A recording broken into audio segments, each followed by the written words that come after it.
Hello friends, it's me Diya Khadka from Japan. आज म काममा जाँदैछु। काममा जाँदाको भ्लग बनाउँदैछु। आज त म एक्लै छु किनभने आज दिदीको छुट्टी छ, त्यही भएर म एक्लै छु। आज एक्लै हिँडिरहेको छु।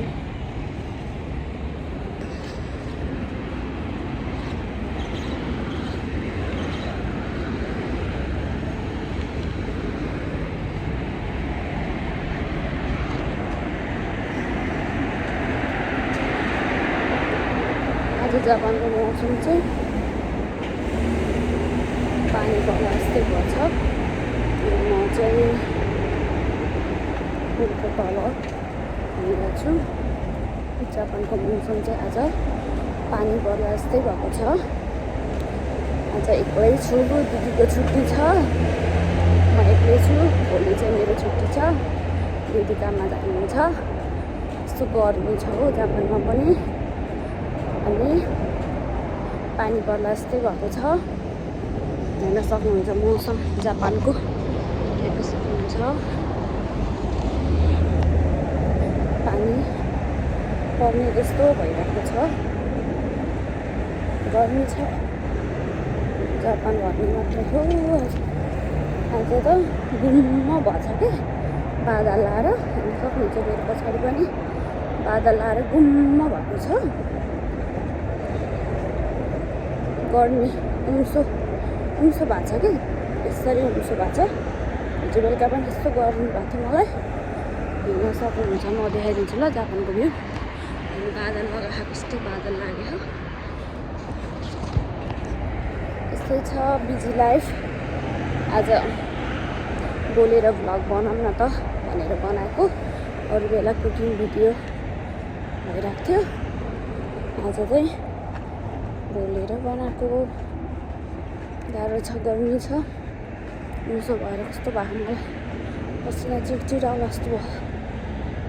यस्तै छ बिजी लाइफ। भोलि मेरो छुट्टी छ। भोलि छुट्टी भनेर आज आनन्द, भोलि त छुट्टी छ नि भनेर आज जाँगा रहेछ काममा जाने। यस्तै हो। अब एक्लै छुट्टी हुन्छ, हाम्रो सिफ्ट अनुसारको हुन्छ एक्लै छुट्टी। पहिला बानी थिएन, अब चाहिँ बानी परिसक्यो एक्लै हिँड्ने पनि। पहिला दिदी र म हिँड्नु पर्थ्यो, हिँड्थ्यौँ पनि, सँगै हुन्थ्यो नि त। सन्डे चाहिँ सँगै छुट्टी हुन्छ, हप्ताको 2 दिन हुन्छ नि त हाम्रो छुट्टी। अनि अरू बार चाहिँ फिक्स हुँदैन कि, हामीलाई रुटिन दिनुहुन्छ यति तिमीहरूको छुट्टी हुन्छ भनेर। अनि हाम्रो वार्ड पनि फरक हो कि, त्यही भएर छुट्टी पनि हाम्रो फरक हुन्छ। गाह्रो छ, गाह्रो। हिँडेर आधी घन्टा हिँड्नुपर्छ। अहिले जाने बेला यति हिँड्ने, आउने बेला लोड परेको हुन्छ कामबाट, त्यसमा पनि हिँड्नु पऱ्यो। एम्बुलेन्स करायो, गाह्रो छ मलाई, गाह्रो। के गर्नु, विदेशमा आएपछि यस्तै हो। विदेशी लाइफ हाम्रो। काम गर्ने आएको, दुःख गर्ने आएको अर्काको देशमा। के गर्नु, दुःखै गर्नु पर्यो।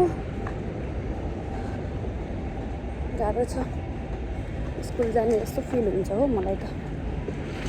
स्कुलमा ब्याग बोकेर जान्नको जस्तो फिल हुन्छ। यस्तो छ।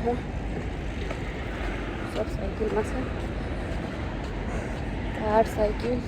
कतिजना आफू चाहिँ हिँडेर लुखुर। म आएको पनि 1.5 महिना हुन लागिसक्यो जापान आएको। गाह्रो छ, जापान हिँडेर जानु पर्यो। के गर्नु, यस्तै छ।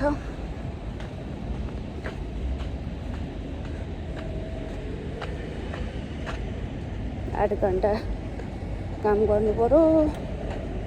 के गर्नु, दुःखै छ। जापानी दुःखै हो काम भनेको, सजिलो गाह्रो।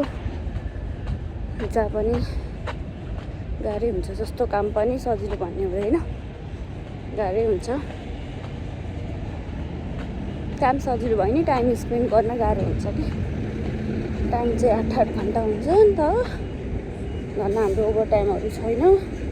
अहिले हाम्रो नाइट सिफ्ट पनि देखाएन। पछि झन् नाइट सिफ्ट दियो भने ओभर टाइम त हुँदैन, नाइट सिफ्ट चाहिँ हुन्छ होला, त्यसमा चाहिँ गाह्रो हुन्छ। यस्तै हो, नेपालमा पनि गाह्रै हो काम गर्न, विदेशमा झन् गाह्रो, भाषा नबुझेर। त्यस्तै छ, गाह्रो साह्रो जे भए पनि काम त गर्नु पर्यो। के गर्नु त नि फ्रेन्ड्सहरू, यस्तै छ। इन्टरटेनमेन्टको लागि चाहिँ, रमाइलोको लागि चाहिँ म भ्लग हालिरहेको हुन्छु, हेर्नु होला सबैले। यस्तै छ मेरो लाइफ, गाह्रो गाह्रो। कस्तो राम्रो छ क्या आज मौसम, घाम पनि लाग्छ छैन, बादल लाग्छ, तर गर्मी चाहिँ छ है। हावा त धेरै चले छैन, अलिअलि चलिरहेको उन्सो छ कि। हिजो अस्ति त घाम यस्तो चर्किन्थ्यो कि हिँड्दाखेरि पनि पसिनै पसिना आउँथ्यो। आज त त्यस्तै घाम त चर्किया छैन, बादल लाग्छ मजाले, हावा पनि अलिअलि चाहिँ लगाइरहेछ, तर अर्कै खाले उन्सो गर्मी भइरहेको छ। आज त म एक्लै छु, लुई लुई हिँड्नुपर्छ एक्लै, आउँदा नि लुई लुई एक्लै आउने हो। त्यस्तै हो, अब चाहिँ एक्लै पनि बानी पार्नुपर्छ नि त। सधैँ साथी भनेर पनि भएन, विदेशको ठाउँमा। आफ्नो नेपालमा भए त केही हुन्थेन, विदेशमा त के को साथी, आफै जहाँ पनि लुई एक्लै जान सक्नुपर्छ। यस्तै छ जापानको लाइफ मेरो।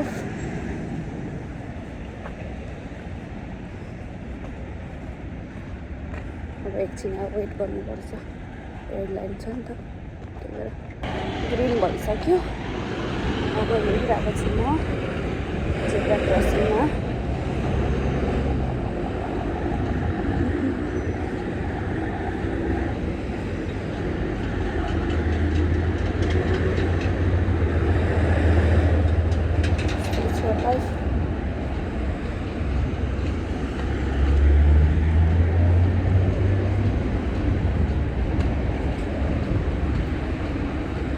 अलिअलि हावा चलेर शीतल त भएको छ हो, अहिले चाहिँ अघिभन्दा हावा चलिरहेछ, त्यही भएर शीतल भइरहेछ। त्यस्तै हो,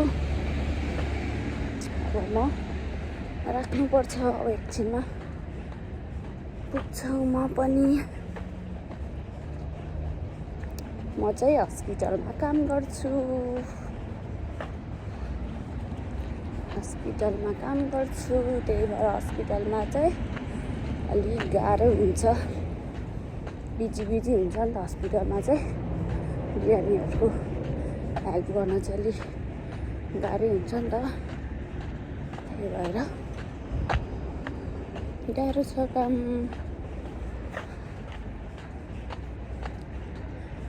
यति भन्दै अब म यहीँ टुङ्गाउँछु यो भ्लग।